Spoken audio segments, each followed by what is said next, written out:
Hello, everyone. Cecil Martin here. Hey, this is Hunter Henry. What's up, man? This is Max Crosby, part of Raider Nation. Hey, this is Ross Tucker, former NFL offensive lineman. Hey, it's Tyler Lockett of the Seattle Seahawks. Hey, this is Jerry Judy, wide receiver for the Denver Broncos, and you're listening to the Full10Yards NFL podcast.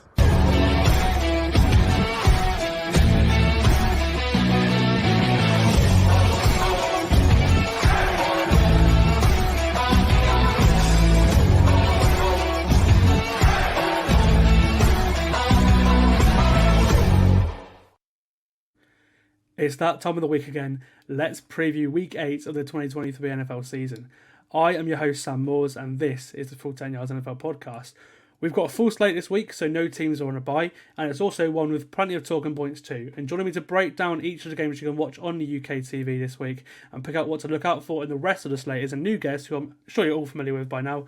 He is not only crucial to the running of Full 10 Yards behind the scenes, but also a podcast host too. I'm, of course, talking about Believing in Brits podcast host Josh Henwood. Welcome to the pod, mate. Back from Japan. How's it going? Yeah, not bad. I hope a few people remember me anyway. I was only on the pod for about 2 years. So hoping a few remember. It's good that you've kept the ship going. Fully over the jet lag now and well back into the world of the NFL to boot. Exactly. I mean, I've never been that far across the world before, so I wouldn't know. But I can imagine it's very. It takes a good week. It takes a good week. Likewise, if you think you've got to send your brain back 8 hours, so you'd be waking up at 3 o'clock in the morning thinking it was middle of the day. Breakfast is lunch and lunch is dinner, and then you have an extra snack because you're on UK time by the time it gets to actual dinner. It just takes a while to snap out of it, really. Yeah, I can imagine.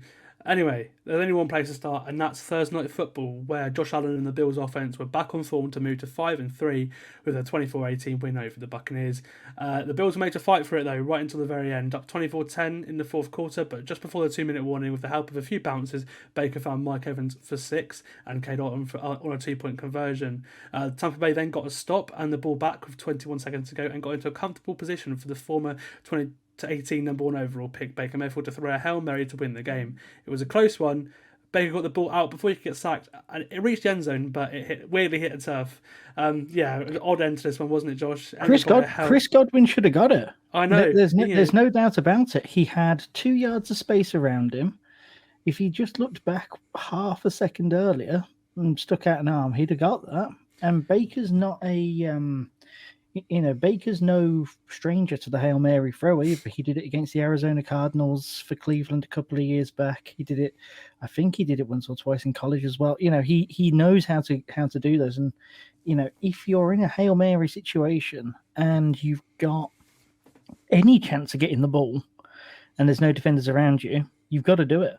You've got to be clutch, and Chris Godwin just did not show up in the big spot, and that would have been quite the turnaround. I don't think anyone was expecting it with about 3 minutes to go that you get that close, but the Buccaneers were about 4 inches away from winning this football game.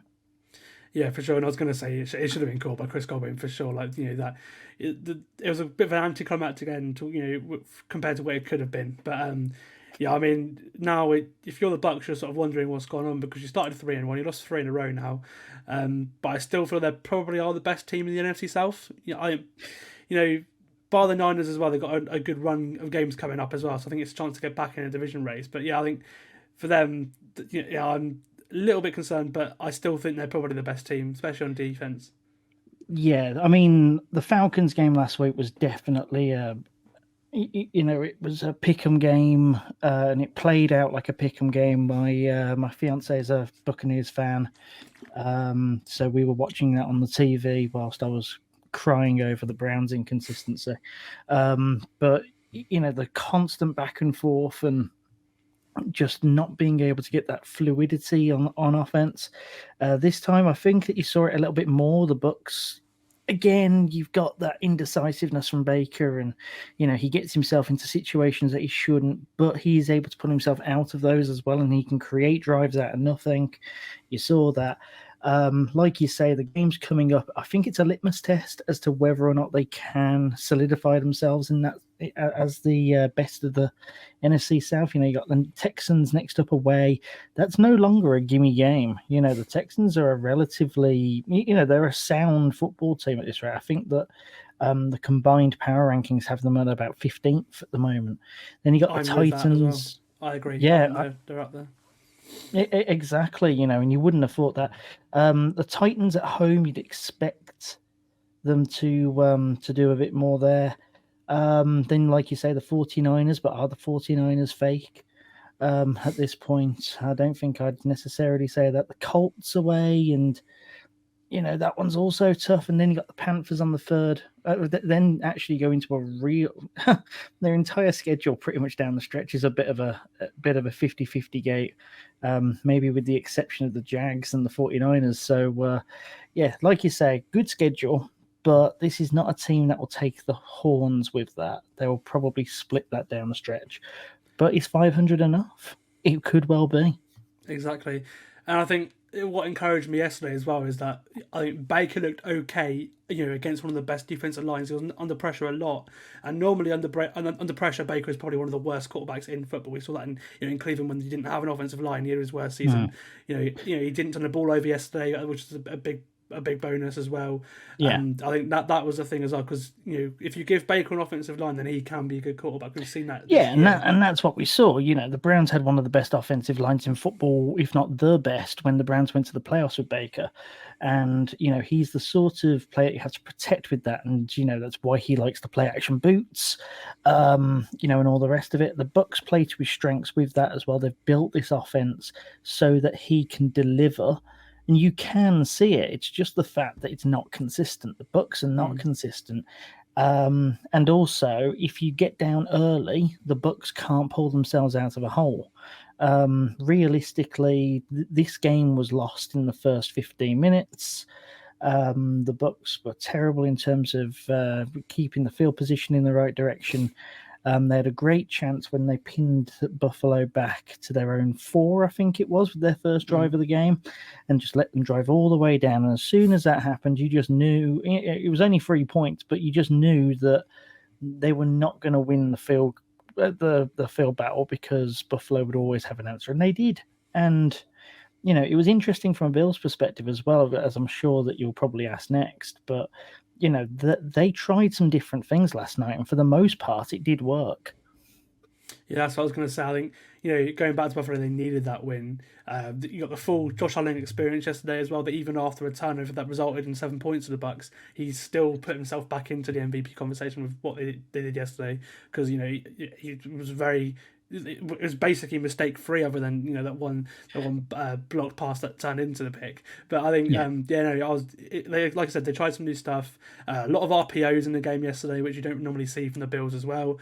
And it looked pretty good. And obviously, on a Thursday night as well, for a Thursday game, it looked pretty good, because they would have only had a day or two to really shape this game plan. And that's probably why you saw a lot of RPOs, right? You're trying to do something out of the norm, trying to do something of which, because they're only going to be able to get like a day's worth of film in, and then just work off stereotypes really more than anything else. So they'll see what's gone in. The Bills have gone, you know what, turn it on its head. Are you any good on your feet this week? Yeah, sure. And they went out and did it. Allen is a fantastic runner as a quarterback. He is underrated in what he can do on his feet. And the times when they let him do it, he does it well. And, that it flips the field. You saw it. I can only really give Browns examples at the moment, but Gardner Minshew last week against the Browns, for the Colts, whenever there was a sticky situation, he just sticks the feet on, and there wasn't an answer to it because no one's expecting it. So if you're able to just flip the field doing that, a 8-yard run here, a 12-yard run here, it's demoralizing, and eventually it will tell, and it did. Yeah, for sure. And I think, if you're Buffalo as well, winning that game, you had to do that, because if Buffalo are then sitting at 500, you've got the Jets on your tail then as well. The Dolphins, if they win this week, they'll have a 2-game advantage on the Bills. Then 2.5 games, and that's quite a big hole for them to be in. Then, so they had to win yesterday, and they did. So yeah, that's just the final takeaway. Buffalo had to get the game done. They got the win under the belt, and don't worry too much about the Bucks. I think that's what we can sort of finally say. I think they've still got enough time to turn around. But it was an interesting game for a third game as well, wasn't it? That's the yeah.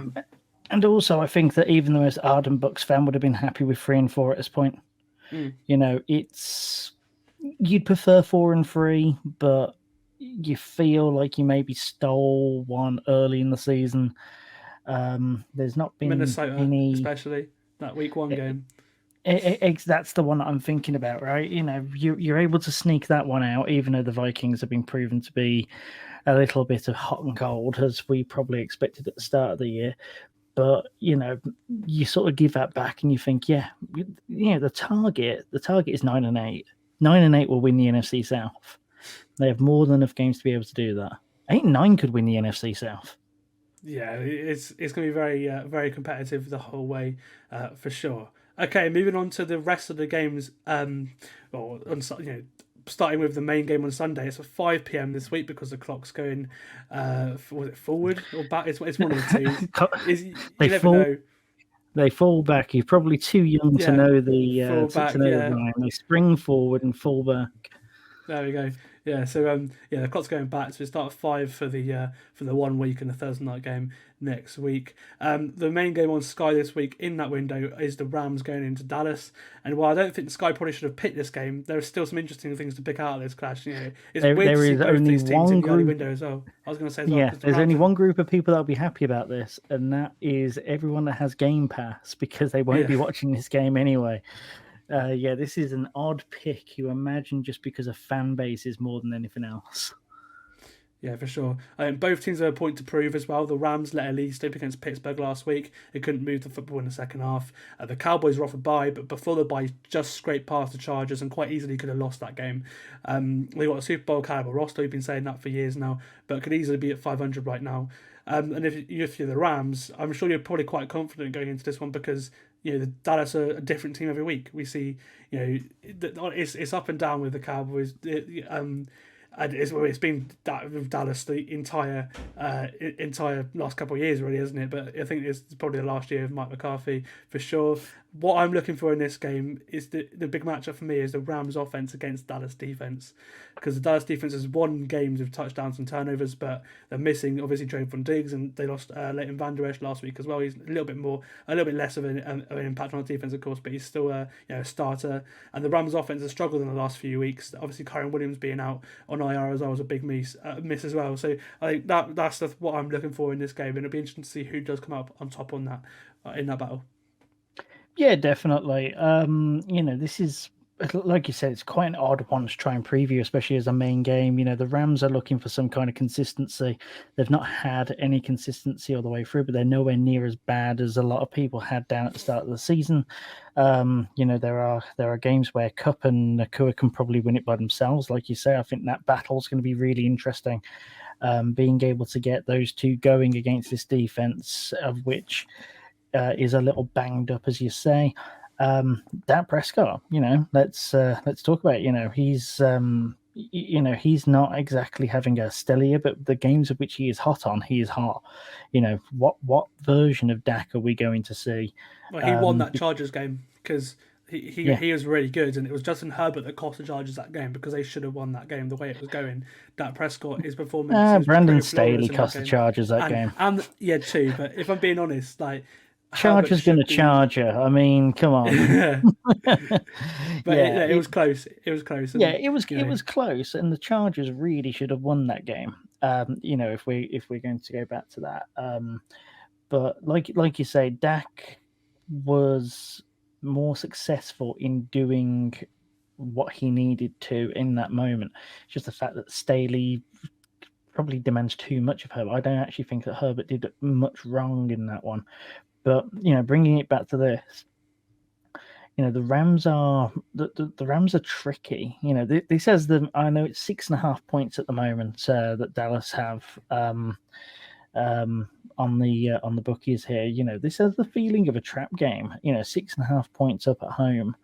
It's the kind of game which you can see it either being a blowout by the second quarter, or it's something which is kept really, really close and comes down to a field goal. I don't think you're going to get anything in between. I don't think it's going to be quiet and comfortable.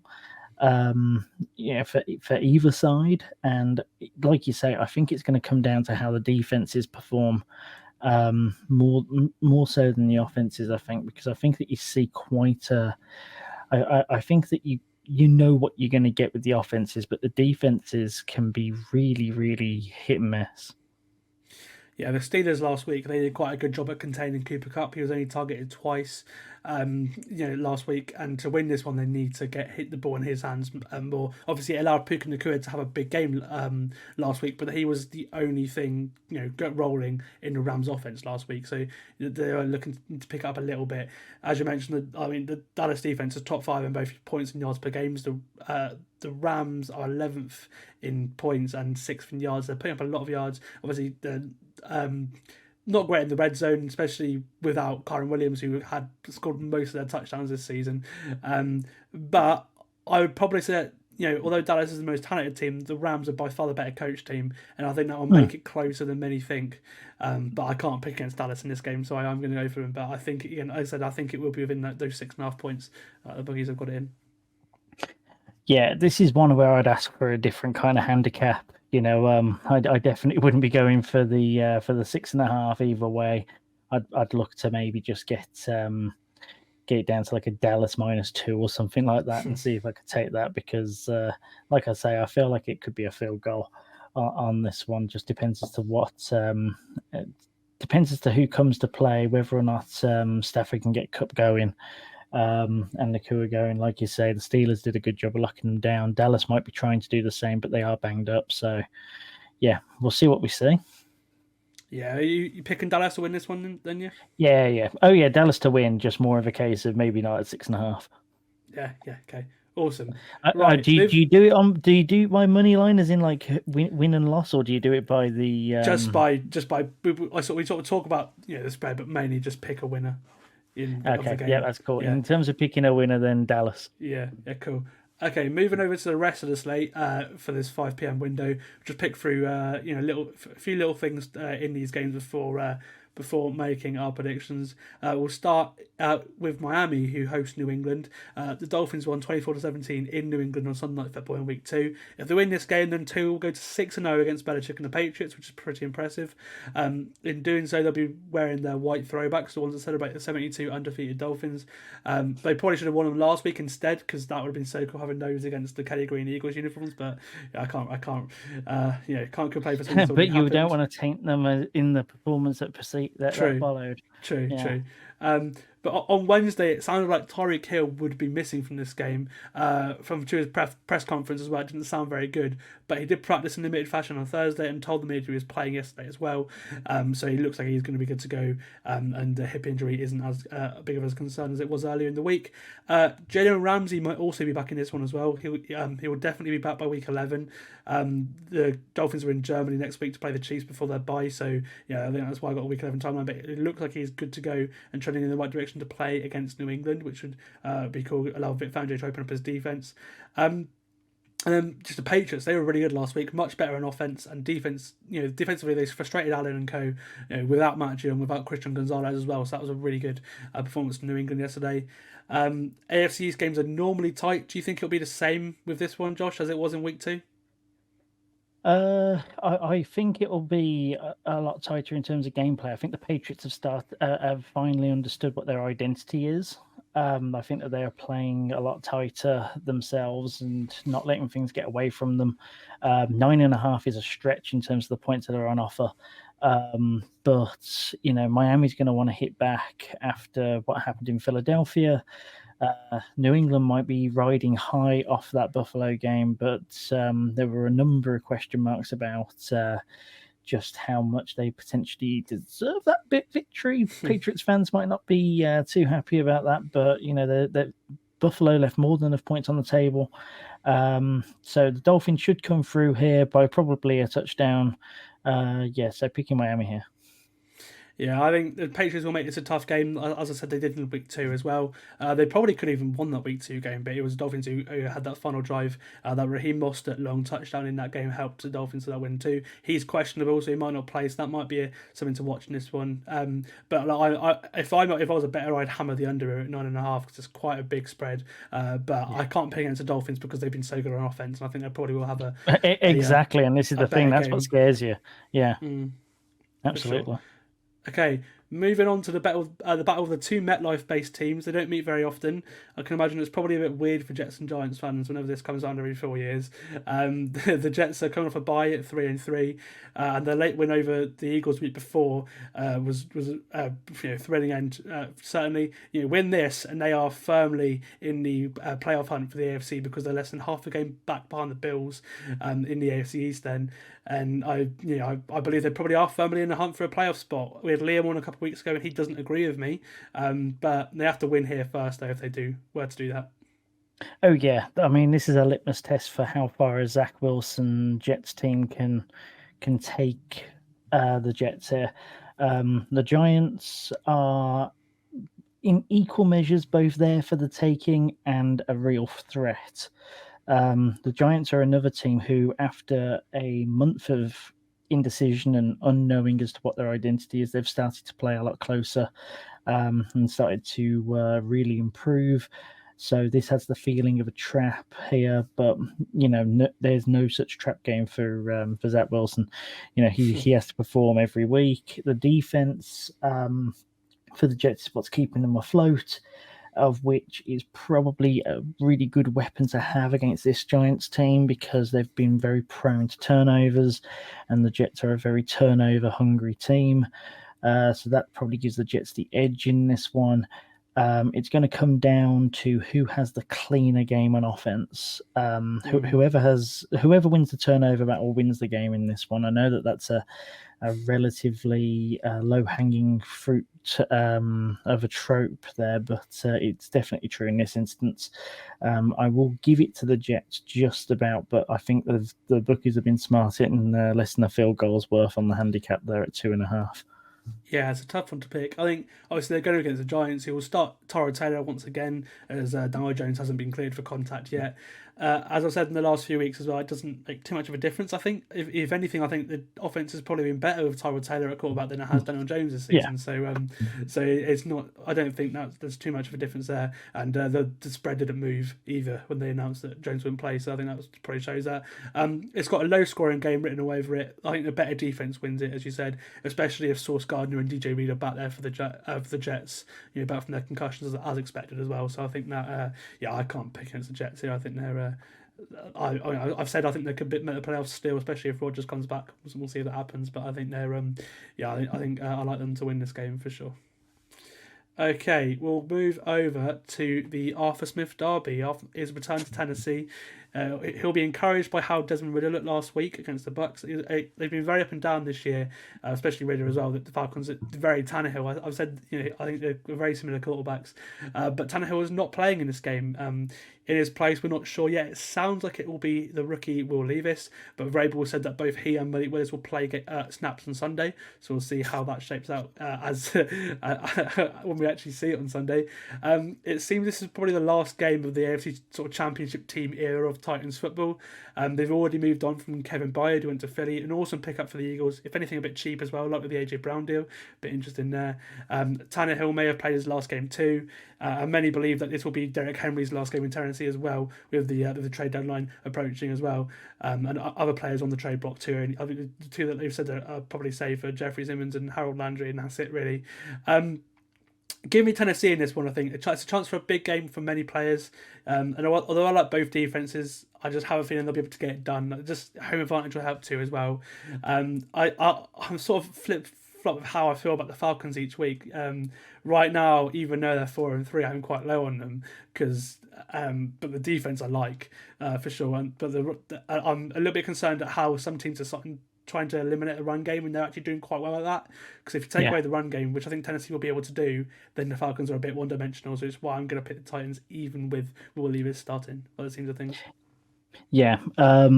Give me the Titans as well for, like you say, just being unpredictable, first of all, in terms of the quarterback situation. You can't exactly plan for what's going on because we haven't really seen either QB play that many snaps, so that's going to be interesting. And you can imagine that a number of different players are going to be asked to do some stuff, and like you say, to be able to show out for a good trade spot. Also, like you say, it's going to have that feeling of almost like a final hurrah for a few of them, especially as it is at the Nissan Stadium. And also, can you trust Desmond Ridder? Let alone, can you trust the Falcons? Can you trust Desmond Ridder for more than 4 minutes at a time? Because I sure as hell can't. Yeah, give me the Titans, but also just get me the hell away from this game. It's going to... I mean, smashing the under on points, smashing the exit button from the highlights and it on red zone and everything else, because... God, it just sounds like such a trap game. It really does, and you wouldn't have expected it. The Falcons were seen as like the hot commodity item coming into this season. They were one of the ones that were considered frisky. The Titans are always seen as a potential playoff hopeful with the defense and Derrick Henry and Ryan Tannehill as well. He still had some stock at the start of this season. You just don't feel like he does now. But yeah, just let's move on. Let's get the hell away from this one, Sam. Okay, let's move on to the game I think should be on the Sky this week. It's the game between the Jags and the Steelers. To me, this one's way more interesting than the Rams-Cowboys game. Two teams in the AFC playoff picture, way above 500 as well, and with points to prove. The Steelers have not been great offensively all year, but with Deontay Johnson back last week, they looked much better. But he was added to the injury report on Thursday, listed as did not practice because of that same hamstring injury that he had, it was on II for. So I'm wondering, has he had another setback? Hopefully not, because they looked so good on offense in that second half, especially with him back in that offense last week. And then on the Jags side, they've been one of the best teams in football the last couple of weeks. It's their last game before their bye week 2, going for their 5th win in a row. With Trevor Lawrence and his knee brace, he was impressive last week on Thursday Night Football. Was still limited in practice, but he'll definitely suit up. And as I said, I think you couldn't really tell he was injured last week. I can't pick against the Jags in this one. I felt it'd be close, but especially how good the Steelers' defense has been. Obviously, TJ Watt's. You can probably say there's a free race between him, Myles Garrett, and Micah Parsons for Defensive Player of the Year right now. I'd probably just edge TJ Watt, but yeah, I think the unless Watt makes an outstanding play like he has in most games, I think, to be fair, I think the Jags will just win this one because they got a good defense too. They're going under the radar, this defense does. But I feel like the difference will be very close, probably right around the spread of 2.5 points. But no, give me Jacksonville, I think. Yeah, I think this will be a lot closer than a lot of people think. I think some people scoffed at the line when they first saw it, and that's because they've not watched any Pittsburgh football this year. Pittsburgh's offense is crap. Let's call it what it is. They are not an offensive team. They're one of these which are built from their defense, and this game is going to be won and lost on the Jacksonville O-line and the Pittsburgh D-line. Who wins that battle? Because I can tell you right now, if Pittsburgh win that battle, you're talking about Trevor Lawrence being in a knee brace and all the rest of it. He might not have looked like there was an issue last week, but if TJ Watt gets back there a couple of times, it will be an issue this week. That's the thing that concerns me. The one thing of which any AFC North fan knows is that you don't underestimate the Pittsburgh Steelers. They win games that they shouldn't. This is exactly the kind of game that fits that bill. They're at home. They do very well at home. But like you say, Jacksonville have played like a top 5 team the last couple of weeks. It's a game Jacksonville should win and should win comfortably, but Pittsburgh will not make it comfortable. Yeah, I think I agree with that for sure. Okay, moving over to an all NFC East tie between the Eagles and the Commanders. The Commanders host this one. The Eagles are 6.5 point favourites. So the Commanders were the only team to beat Philly last year. They played them close in week 4 as well. It was 31-30. 4 to the Eagles, but Philly seemed to really hit a groove in their Sunday Night Football win over the Dolphins last week. It was by far the most complete performance on both sides of the ball, and it came at the right time, didn't it? Yeah, exactly. And Philadelphia were a team last year that needed a few weeks to get themselves going, and then they really got going. Even though they were winning consistently at the start, but they didn't feel comfortable until about week 6, week 7. If that's what we've got now, then God bless any team that stands in their way. Washington have done well for the tools that they have, but we're talking apples and really rotten apples here. Philadelphia by a million here. 6.5 is kind, I think, on Washington in terms of the points that are on offer here. Philly should be taking care of business and taking care of business comfortably. I saw I saw enough to put Philly in as number 2 in terms of best teams in football. I think that they are like a 1B with the Chiefs at the moment. For different reasons. I feel like they are more complete potentially than the Chiefs. They just need to start putting away teams with more regularity, and this is definitely a start. Yeah, I think it'll be a little bit closer than you think it will, just because the precedent, the Commanders have played Eagles well the last 2 times, but they are very much a selling team heading into the trade deadline. So it feels like Ron Rivera is probably gone, especially the new ownership and everything. Defensive players on the trade block by the sounds of things. A lot of rumours about Chase Young and Montez Sweat. Young had a very good game on Sunday. It's the last chance for them to put themselves in the shop window too. So I think the Commanders' defense will come to play as they have the last couple of times, but I can't pick against the Eagles either. I think they're just too good, and last week they really, really impressed me. So I can't not pick against. I can't not pick them to win because they just showed. I get it. Yeah. I get it. Yeah, but you think it'll be especially. I mean, divisional games usually are a bit tighter, but on paper, the Eagles piss this. They should do, yeah. Okay, moving over to another all-division game. This one is in the NFC North. The Vikings going into Lambeau Field. The Vikings were underdogs earlier in the week, but they're now 1.5-point favourites, so that's changed. And they're suddenly alive in the NFC playoff picture as well, after beating the Niners on Monday Night Football. If they win in Green Bay, they go to 4-4 and are firmly in the hunt for a wildcard spot.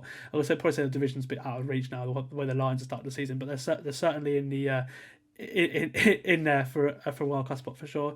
The Packers have been really disappointing this year. I think that, obviously they have injuries in defense. I'm not disputing that, but I'm really not sold on Jordan Love at all. And I don't think Matt LaFleur is calling the best games either for him right now, in my opinion. They lost themselves the game last week in the first half with a horrible game plan. I think Love's average at the target was about 2 yards in the first half, and they pushed the ball downfield in the second half, and they got back into the game last week, but it wasn't enough. It doesn't fill me with much confidence going up against the high scoring offense in the Vikings, because if it is a shootout, I don't think the Packers can match this Vikings offense, because they've been scoring points all year. Obviously they've lost themselves the game with things like turnovers and stuff, so if Green Bay can do that, then maybe they'll make this a game. But I think obviously Jair Alexander is still not expected to play either. He's out. Aaron Jones is still banged up for the Packers too. There's 2 pretty key players to their offense and defense. So I'm picking Minnesota in this one. I honestly think who would have thought that Minnesota would be at 500 a couple of weeks ago if they do win this game, because it seemed a bit it seemed impossible when they were sat at 1-4. Some of us were believers, Sam. Some of us were believers. Honestly, that's the thing as well. I saw the games that they won, I was really not impressed by, and the games they lost, I thought I was quite impressed. It's just like the Carolina win. That's the kind of team they are, though. That's the kind of team they are, though. They are a true 500 team. They can win games that you don't expect, and they can lose games you don't expect. And that's why this game is still interesting. You're talking about the game that should have been on Sky. This one, Vikings Packers is always fun. They seem to find different ways to get at each other. You've obviously got the history, the divisional nature of it all, etc. Packers have been disappointing, but I wouldn't necessarily say that they've been disappointing compared to what you'd expect at the start of the season. I think that they've done a fair bit better than what I thought they would have at the start of the year. I was down on the Packers with the move because I was down on Jordan Love. I think that he's done a lot better and settled a lot more than people probably thought at the start of the year, at least me. Maybe it's Ollie. Maybe it's just Ollie getting in my head because all he does is talk about. I mean, Love. at the end of the day, if you've got a Packers fan, but he was expecting Rodgers 4.0, potentially. Like the Messiah to come in after 2 years under the wing and just take charge. Nothing showed us that he was going to do that. Look, they're on a slight rebuild, the Packers, but they still do enough to be able to give a game here. I expect a game here. I expect the Vikings to win, but I expect it to be spicy. Yeah, I mean, it will be spicy for sure. It's a division game, as you said, but yeah, I think I quite like the Vikings, as you say. I can't see the Packers winning this game with what they've done on offense the last couple of weeks. So unless they do something different, then the NFL is full of surprises. Exactly. Onto a game which I think will be, a team that was full of surprises last week in the Colts. They host the Saints. I think this will be a fun battle because there's two teams that probably took heartbreaking losses last week, you could say. The line has been flip-flopping all week. Right now, the Saints are the favourites. I'm not sure who to pick here. On paper, I probably would say New Orleans, but they haven't impressed me at all. Whereas the Colts have, and they've had their backup quarterback, playing a big part of the snaps, most of the season. Games are always hard with Gardner Minshew at QB. Sometimes he's very good, sometimes he's very bad. We got a bit of both last week. I think that's fair to say. But I think it's two good defenses. So I think it's on the offense. But right now, I just like the Colts offense a bit more. So I'm picking them to win this one because the Saints offense, they've put up all the yardage in the world, but when it gets to the red zone, they have been atrocious this season. Against a good Colts defense, I can't see that changing. Yes, so I picked the Saints on this one, I think, in terms of my pick'ems, and the reasoning is just that I think that the Saints are due a break. The Colts impressed me last week. I was not expecting the Colts to come out as well as they did. They came to play against the Browns, and they should have won the game, pure and simple. But here's my thing: if you can allow PJ Walker to get a team down the field. I look at the Saints offense and I think, well, they can do that multiple times and probably a lot better. There's a lot of talk about the Colts defense, but you look at that and you think maybe it is Emperor's clothes just a little bit. The Saints, I feel like, are a better team than they're playing at the moment. And I think that they've had the rub of the green the wrong way in a couple of their games. I reckon they're due one. The fact that they're on the road doesn't help. I like the fact that the line's gone back towards them. I still wouldn't touch this with a barge pole if you're asking from a betting perspective. I advise that nobody does it.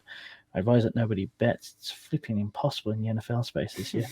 I've been one away from winning a tenfold accumulator 4 times this season. And I put on one bet a week. That'll tell you as to just how annoying the NFL is right now. But close game. Close game should actually be a fun game, but one for a purist. Yeah, I think for a neutral, when I watch all the games back on Monday for the podcast, I think I'll really enjoy this one. I have with most Colts games this season, to be fair. I always look forward to watching them because they've been very entertaining every single week this year. Yeah. And I don't see that changing. Okay, moving over to the battle of the rookie quarterbacks. This is number 1 overall pick against the number 2 overall pick. One's had a much better start to his career than the other, though. The Panthers get to see what they could have had in CJ Stroud right in their own stadium. There's been a lot of talk on over the last couple of weeks as well that the organisation was split between him and Bryce Young. Maybe David Tepper, the owner, pushed towards Bryce, and maybe because there was that viral clip of Josh McCown saying to CJ Stroud, "When you live in Charlotte, we'll do this." So that's a bit of an interesting thing there. But I think I still like both quarterbacks. I still feel like both could be success in the league. But I think I'm right that I predicted Stroud for Offensive Rookie of the Year because I think I'm looking really good on that prediction right now. Yeah. So I don't mind that. But the Panthers, before their bye, they played the Dolphins. They were much better offensively in the first half. They were 14-0 up, but slowed down in the second.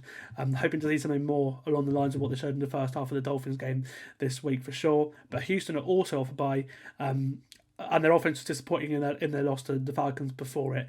But it's a chance for the O-line to get healthier. Laramie Tunsil's a week healthier. Titus Howard's a week healthier too. And the defense has got better this season as it's progressed as well. So give me Houston in this one, especially with how banged up Carolina's defense is. Brian Burns might not play. Frankie Levy might not play. And they're both on the trade block anyway. So we'll see what happens there. But yeah, right now I like the vibe of Houston. They go to 4-3 if they win this one as well. I can't see the Panthers getting their first win of the season here, if I'm being honest. But look, maybe they'll pick the wrong guy, but for now, we'll have a better idea of who's better when they're both playing on the same field on Sunday, won't we? It concerns me that the Houston Texans are probably going to be in the hunt this season, playoff wise. Like, that team should be nowhere near it, but yet they have found a way. I took issue at the changes at coach. I took issue with the way that the rebrand was going about. The fact that there just didn't seem to be any big players taking on any burden, but they don't seem to care, and they're just bowling through. They're taking what's coming at them. They should handle business quite easily here against what is really the worst team in football. I've watched some worse teams in football. I've supported some worse teams in football. This is the worst team in football right now. You get the glimpses like you did against Miami, but as soon as you get found out, you get found out, and that's what you see here. So give me Houston. Give me it by more than 2.5 as well. I think that's still just showing a little bit of disrespect as to what the Texans have done this year as well. They are middle of the pack as a team in the NFL for a reason, and that's because they've been playing good football. Awesome. Okay, moving over to the late window now, starting at 8:05, 8:25, depending on which kickoff time it is, because of the clocks, as I said. And the main game for this one is a corker. It's the Bengals going into San Francisco. And this game was made even more intriguing on Monday night after the Niners' shock loss, their second loss in a row as well.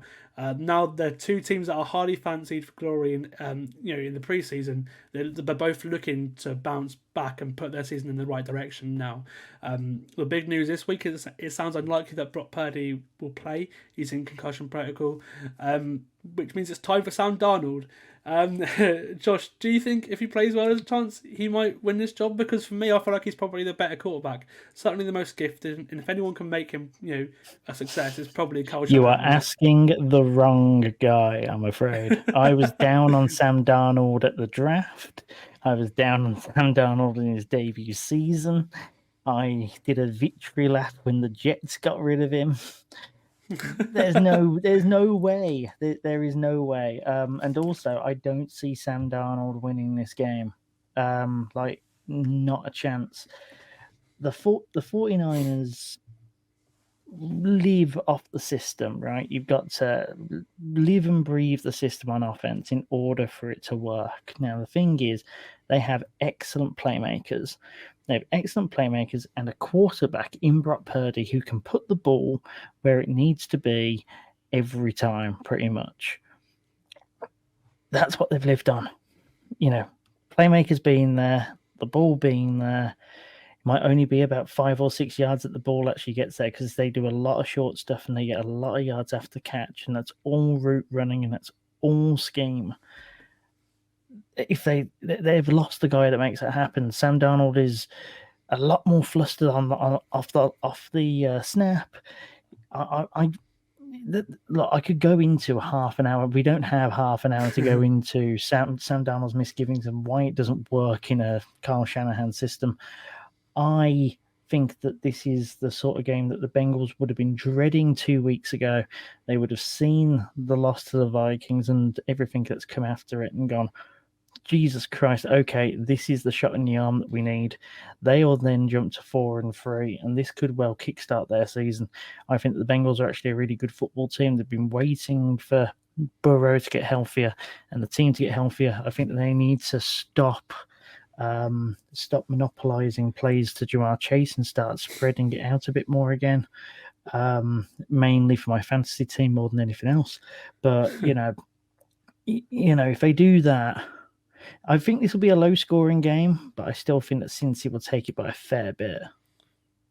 Yeah, I think. See, I'm sorry. I think I'm probably, like I said, I'm higher on Sam Darnold than you are.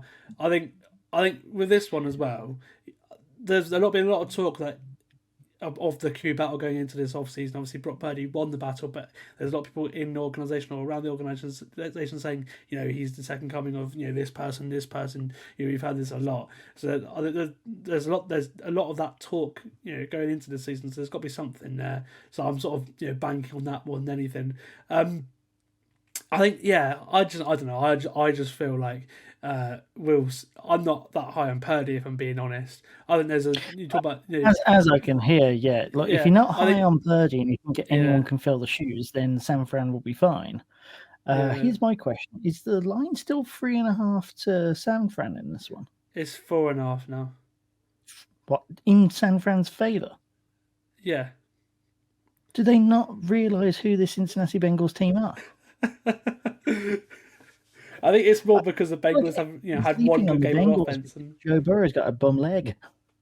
I know. I think it's more people trusting in what Shanahan's done with many other quarterbacks in the past, thinking that the Niners will be able to just slot someone else in. Disrespect. I mean, come on. We're talking about Joe Burrow and the Cincinnati Bengals, who were basically flipping christened to become the AFC's new main contender at the start of the season.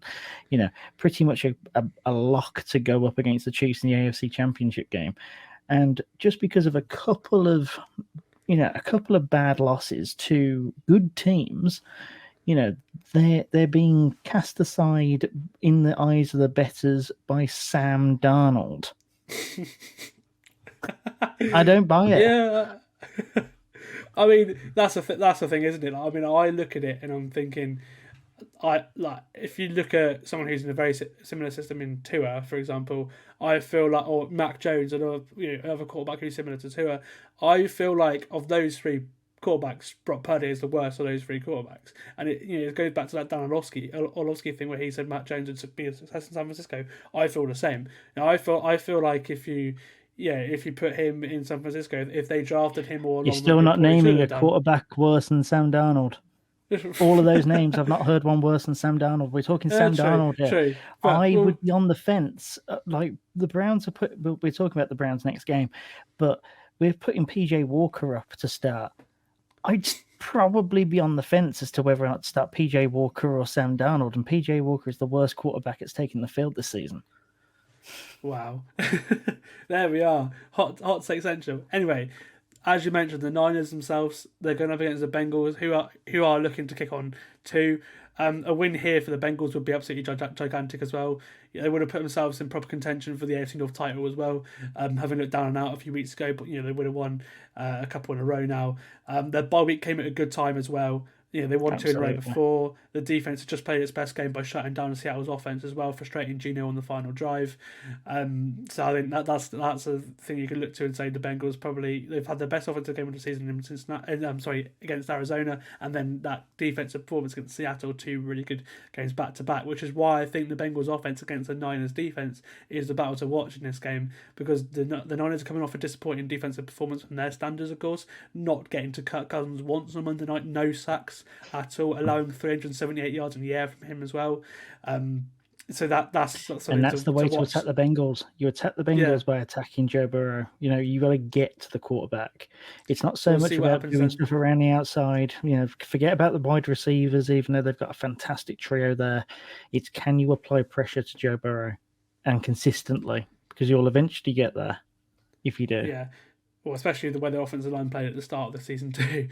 As I mentioned, they couldn't function at all on offense in the first few weeks. But Burrow's healthier now. The offensive line has played better the last couple of games too. So there's a great opportunity to try and put up some points.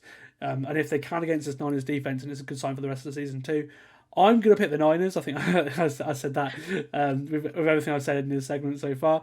But I wouldn't be surprised to see Cincinnati win, especially, as you said, with a backup quarterback starting for the Niners. But I don't know. I hope you're right. So, I hope you're right. And I hope the Niners win by about 10. It's the kind of game I can see the Bengals winning comfortably and going, yeah, all right. Yeah, fair enough.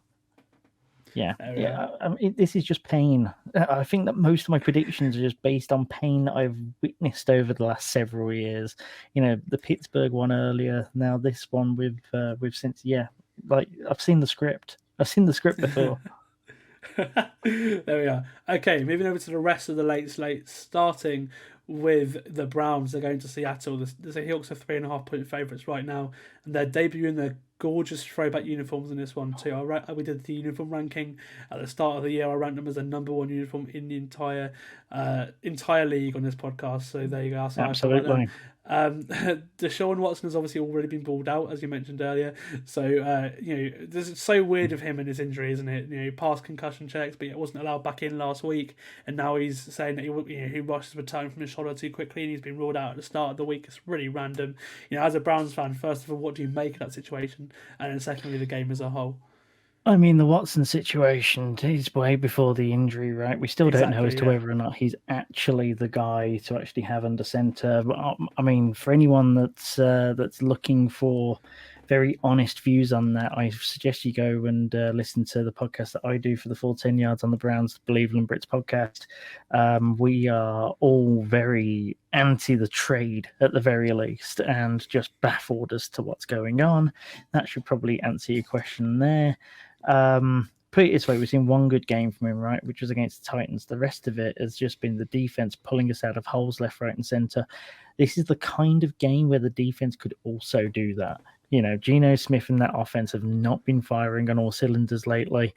The Browns kind of got punched in the mouth last week against the Colts. Gardner Minshew and the rest of the team took the Browns for 460-odd yards.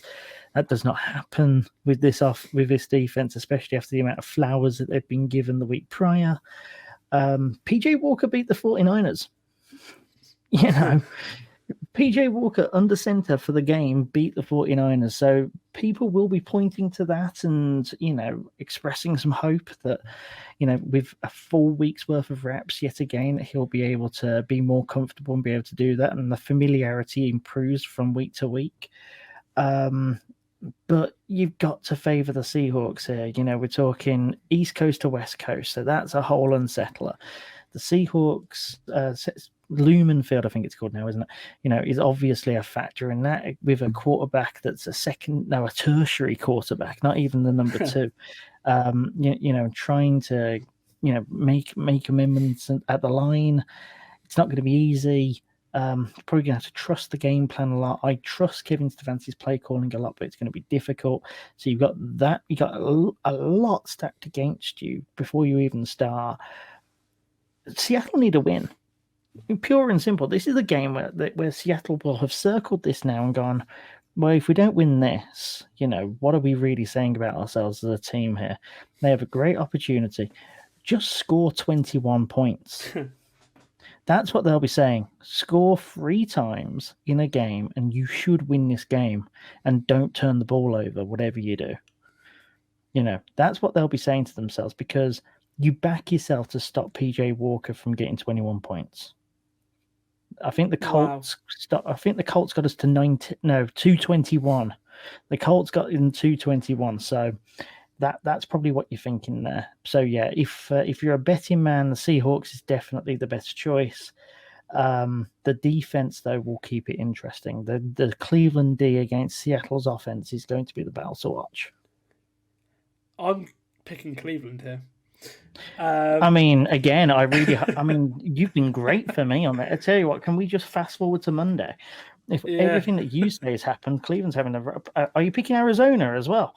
Please tell me you're picking Arizona against the Ravens. That would be a perfect week for me. Seattle were pretty banged up on offense. It sounds like they might be without Tyler Lockett and Kenneth Walker in this one. That's two of their best players. And DK Metcalf has been in and out on the lineup with injuries too, so he's not. He missed last week. He's not exactly healthy either, so that does worry me a little bit. The offensive line for the Seahawks has also been horrendous this year too. So again, the Browns defense I think will make this one very interesting. And so you're probably down to a banged up DK Metcalf, Jackson Smith-Njigba, and who obviously got his first touchdown last week, but hasn't made as big of an impact as we thought because of injury.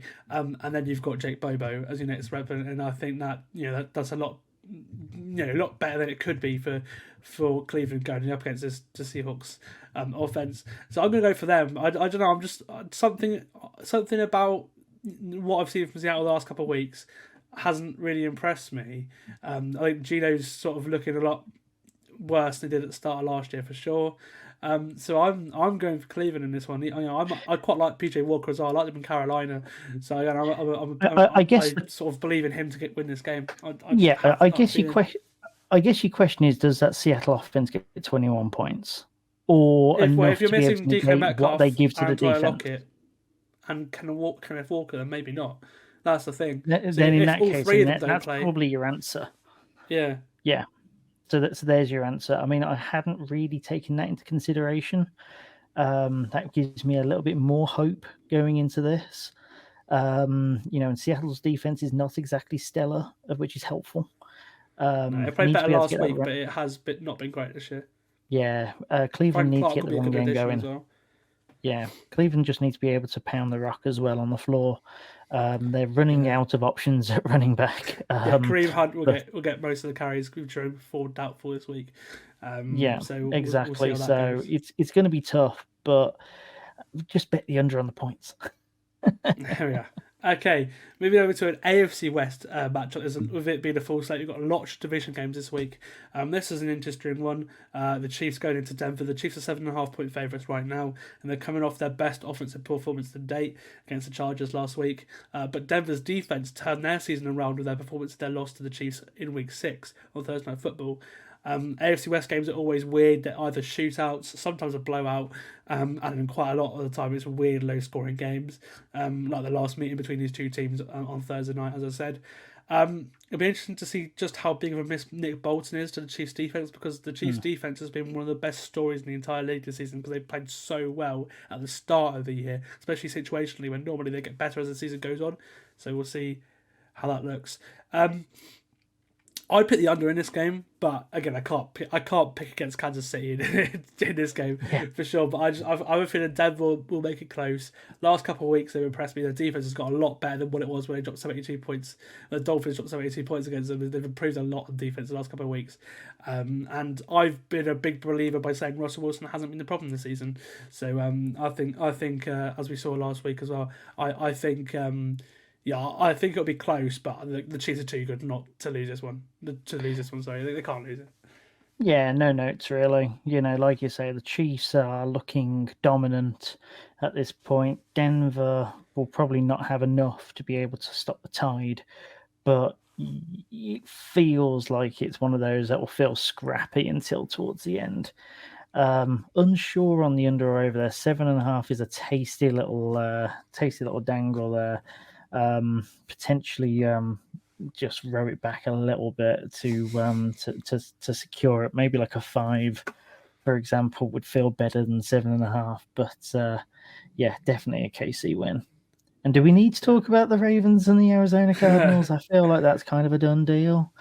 See, I mean, looking at this one, I mean, the Ravens, they come into this one off the back of their best performance yet, for sure, against the Lions last week. Also, the Cardinals are probably coming off their worst. But the Cardinals have been difficult to beat this year, especially at home, and it won't be a straightforward win for the Ravens at all. It looks like it's probably going to be Josh Dobbs. It might. Week, but I don't know. I don't know. I like the Lions last week. This podcast is the last couple of weeks, especially this season, we've been very high on the Cardinals, even though they're 1-6. So I think all of us have been quite high. Were you also high on the Lions? Yes, I was also high on the Lions, but I don't know. I just for me that I've been waiting for Baltimore to put up a performance like that all year. They did it last week, but I still don't trust them if I'm being honest, because it just fair enough. Look, yeah. The way I see it is, if it was any other, if it was a team that was a bit more middle of the pack, if you gave me a Houston or a Giants or hell, even like a Tampa or somebody like that at this spot, I think that you'd see a potential like trap game here. I just think that Arizona's got too little to be able to really trouble the Ravens here. Now, if Kyler plays, and it might change, yeah, he has been a full participant in practice this week, but he's unlikely to play because he remains on the PUP list. They're being careful. There's no need to rush things either with the way that I think Josh If Dobbs Kyler plays, then Ravens by 1 million.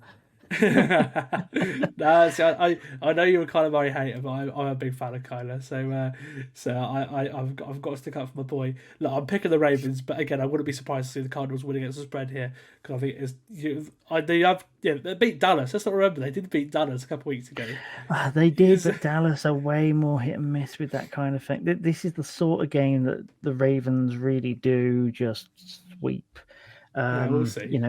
It's kind of the more middle of the pack ones that the Ravens trip up on. Right, we'll move over to probably the worst Sunday night football matchup of all time between the 2-5 Bears and the 2-5 Chargers. There's absolutely no chance of staying up for this on Sunday night, even with it being an hour earlier.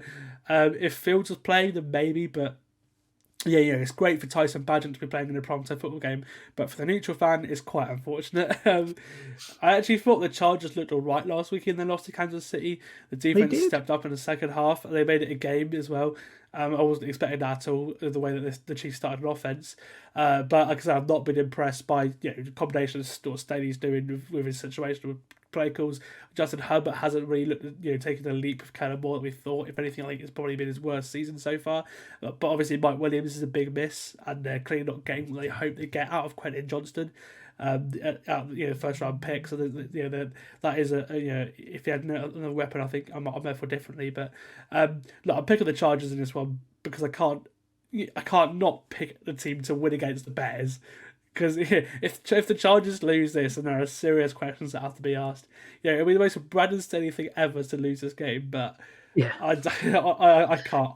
If the Bears win, then fair play to them. But yeah, put it this way: the best thing that the Bears have done all year is just hand Washington a big L, and everything else is kind that of. That was on a Thursday night as well. You can't really take much away from a Thursday night game.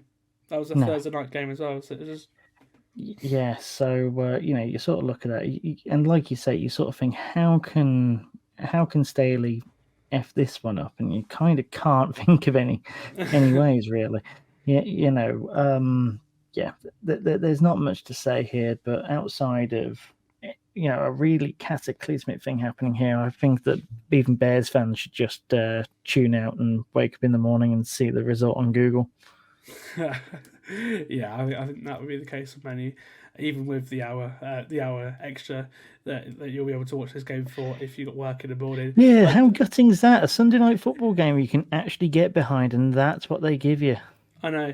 Yeah, because I could probably stay up for all of that. I usually go to bed at like 2 to 3 o'clock in the morning anyway, so I could probably actually stomach an entire game. But if you're giving me Bears Chargers, no chance. God, they say that they care about the UK audience, and then they give you the usual crap at London, and then they give you that when it's finally a palatable hour. God. Yeah, I know. I think with that one as well, it just shows that the ability to flex games throughout the season is really needed. Because when you get to a game like this, you just maybe after like week 7, you say that, but then you'll plan a trip to go and watch a game, and then they'll moved. flex it out. I mean, I'm going to New York. I'm going to New York in January, but it's for week 18. So and the thing is, I go on the Saturday. I've got to pray to the gods that the Giants-Eagles game is not flexed to the Saturday. It probably will be as well. That's the worst thing. Make it like Saturday 8 p.m. at least. Make it something I can still do. Well, yeah. To be fair, they have 3, don't they? So it might be the prime time one. So we'll see what happens in that week 18 ESPN thing they do now. But no, thank you for joining me on the podcast this week, Josh. It's been nice to have you on. Obviously, you've been on it before I was the host. But it's nice to have you on. I've been trying to get you on for ages. We finally got there. The problem with going to Japan. Yeah, the problem with being on the other side of the world is that it's pretty difficult to pin me down. But no, it's been great, and it's been great to be back on this pod and talking all the teams, not just the Cleveland Browns and whoever it is that we're playing on a week-to-week basis. And I mean, just a very interesting slate of games. It's going to be fun watching the red zone at 5 p.m. for once. Not used to having the late game, but the late game being a nice 8:25 start, I'll take that every day of the week. Yeah, I don't mind that at all. Parker being in the UK, the clock's moving back an hour before, a week before in the US. But anyway, thank you for joining me, Josh. As I said, this has been the Full 10 Yards NFL podcast, and we'll see you for the Week 8 recap on Monday.